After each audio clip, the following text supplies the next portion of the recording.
Welcome to this edition of Diligence Inside America's Boardrooms. I'm TK Kerstetter, and I'll be your host for today's show. Today, we're going to be talking about management and the board's roles in building sustainable enterprises. And joining me is a familiar name, Bill George, who served on the boards of Target, Goldman Sachs, ExxonMobil, Novartis, and the Mayo Clinic. He's probably best known as the former CEO of Medtronic, and now spends a lot of his time as a Harvard Business School professor. Welcome to the show, Bill. Thank you, TK. So before I get into some more technical questions, I want to talk to you about the highlights of your latest book, Emerging Leader Edition of True North. And specifically, Bill, I want you to share with our audience how the handle True North fits into most of your books. Well, TK, True North is who you are at your core level. And that comes out of your life story, the difficult times, what we call crucibles you've led through and gone through in your life, and the beliefs you have, the values you have, the principles you lead by, and where do you find fulfillment and great joy and satisfaction in your life. You can't skip past that to become a leader or run an organization. You've got to have a clear understanding of that to be effective in leading other people.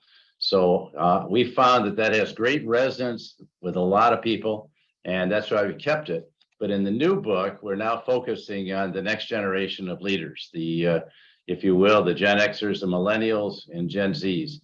We're going through a massive change in leadership, and I think it's time for them to take over corporate leadership because we've got a lot of problems out there, and I think they understand how to deal with these intersecting crises we're dealing with today, and they understand how to deal with the employees in their own organizations, which are very different than they were in my generation. So that's what I'm being a strong advocate for. Let's go through this change and turn it over to the emerging leaders. Yeah.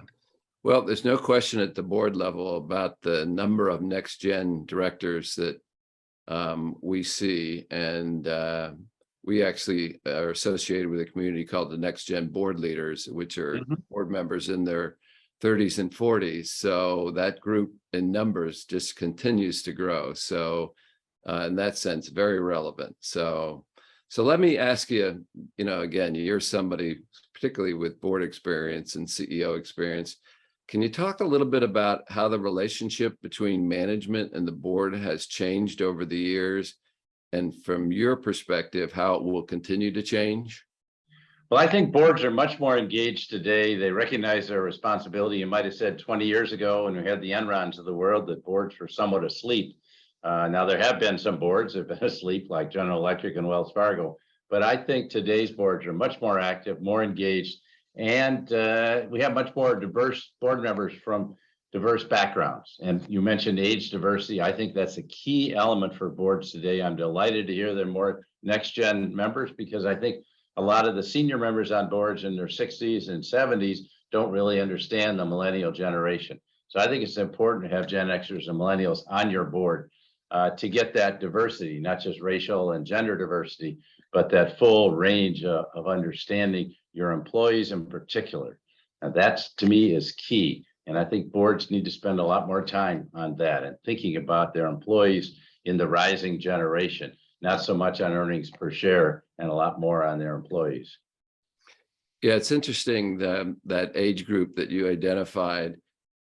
We really didn't have cyber issues during most of our business career, and we certainly didn't have digital transformation.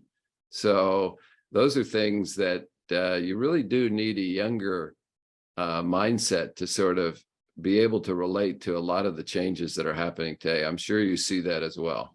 We sure do. And we also see that understanding the younger employees and what their thoughts are and what motivates them. Today, younger employees in the millennial generation don't want to work for your company unless you have a clear sense of purpose, a clear set of values, a climate change plan, a diversity and inclusion plan, and really take care of, are focused on your employees. And that's what I think boards need to do. They need to be looking at employee surveys. They need to be getting 360 feedback on all their top executives as a way of assessing them, not just looking at whatever the numbers may be. The numbers are important, but they're the result of your employees' motivation.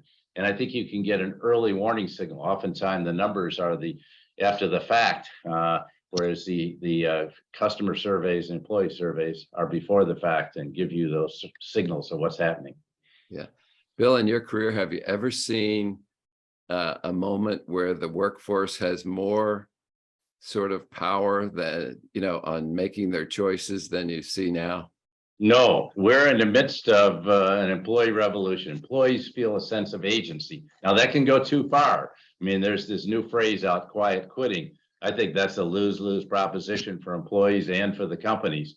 So I think it's the job of the CEO and the leadership to motivate people to find their place and to care about their people and to show that they care and be out working with them. I think CEOs are spending too much time in the head shed, if you will, in meetings, looking at statistics. They need to get out into the action and know what's going on. And the hardest thing, TK, for board members, at least I found as a board member, how do you know what's going on?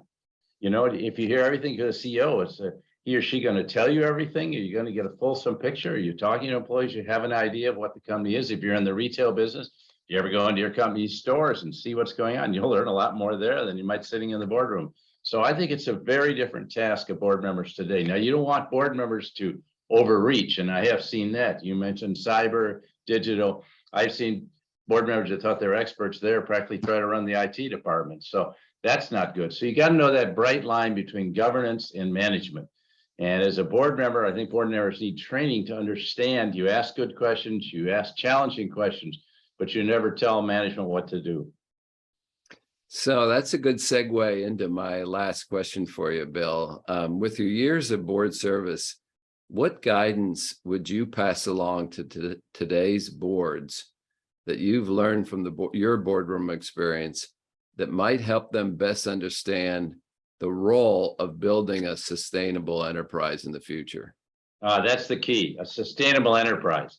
It's not the quarterly earnings. And how do you do that? I think board members need to spend a lot more time on leadership development and all the way up. At Exxon, for instance, Rex Tillerson would bring to us 30 candidates 5 years before he was going to retire. And so we got a chance, and then that's winnowed down to 5, and then eventually to 2, and eventually to 1. But you need to get a sense. At Goldman Sachs, Lloyd Blankfein insisted that we have lunch with some of the up-and-coming candidates who are potential, so we get to know people. He wasn't intimidated by that. And, again, you don't cross over that line, but you get to know who the people are. So you don't face a situation all of a sudden where your CEO is incapacitated or frankly gets fired and you got to take the next available person or you have to go outside. You need to know that whoever's coming up can be the leader, not for today, but for the next 10 years. And you can only sense that if you get to know people, know their heart, know who they are, know them at a deeper level. Well, Bill, I'm certainly starting to have a new or a perspective of what true north means. And I look forward to reading your latest book. And I want to thank you for taking the time for joining us today. Well, it's a privilege to be with you. And I hope boards will take these issues of leadership really serious. TK, we got millions of managers. We don't have enough leaders. And the board's job is to find that leader who can be that transformative leadership to lead the enterprise to where it needs to go with the board's support. Well, you keep starting with that there at the Harvard Business School, and give those youngsters all your knowledge, and I think we'll be fine here, going into the future. So thanks. We've had thousands of CEOs come through our programs too, so we try to get to them and talk about these issues. Yeah. Well, thanks for joining us today. Thank you, TK. And that will conclude this edition of Diligence Inside America's Boardrooms. We hope you enjoyed the show. We'll be back again next week when we take another look at a critical topic that'll help you be a better board member or committee member. So we'll see you then.